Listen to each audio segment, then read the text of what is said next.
In 1982, owing to the phenomenal success of the first two novels, Adams begrudgingly started work on a third installment, Life, the Universe and Everything.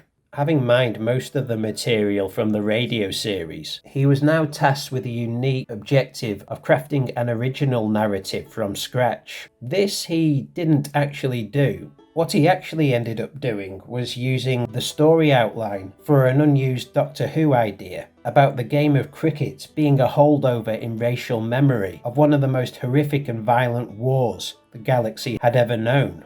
I'm kind of 50-50 on this book. On the one hand, it does have a great beginning, middle and end. The beginning, Ford and Arthur escaping prehistoric Earth on a sofa and turning up at Lord's cricket ground 2 days before the Earth is destroyed. The middle, the character of Agrajag, who I mentioned in the radio review, a brilliantly imaginative notion of a character who consistently dies and is reincarnated over and over again, with each of his subsequent lives ending at the hands of Arthur Dent, tiring of this in his final incarnation and looking to seek revenge on Arthur. The middle section also features Arthur learning to fly and visiting a party in the sky that's been going on for so long. The partygoers are now the third or fourth generation of the original partygoers, and the end featuring the meeting with Prack and getting a sort of resolution to the ultimate question.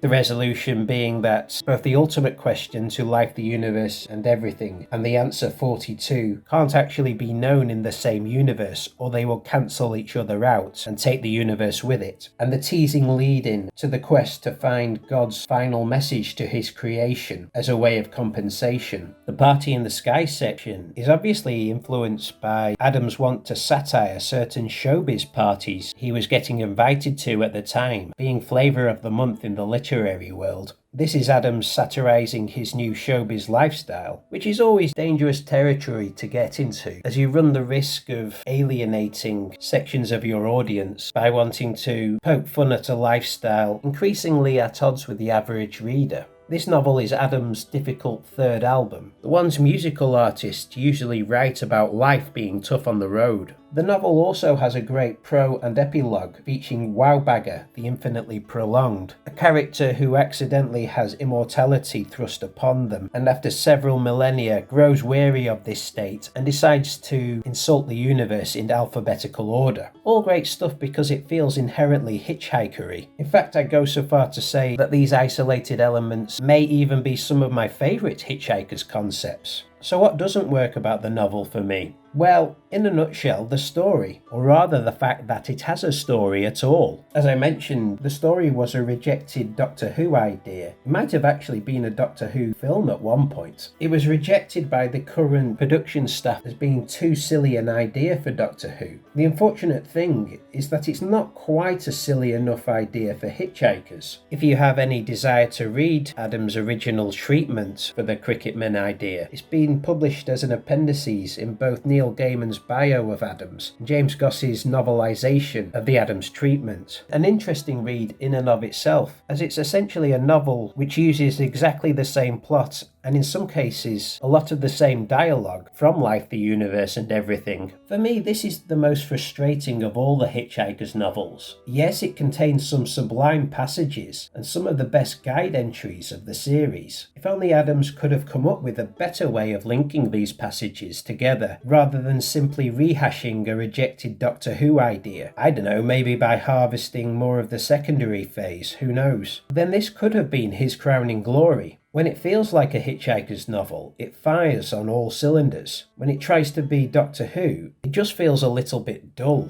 In the end, Life, the Universe and Everything is, as Adams may have put it, only semi-brilliant.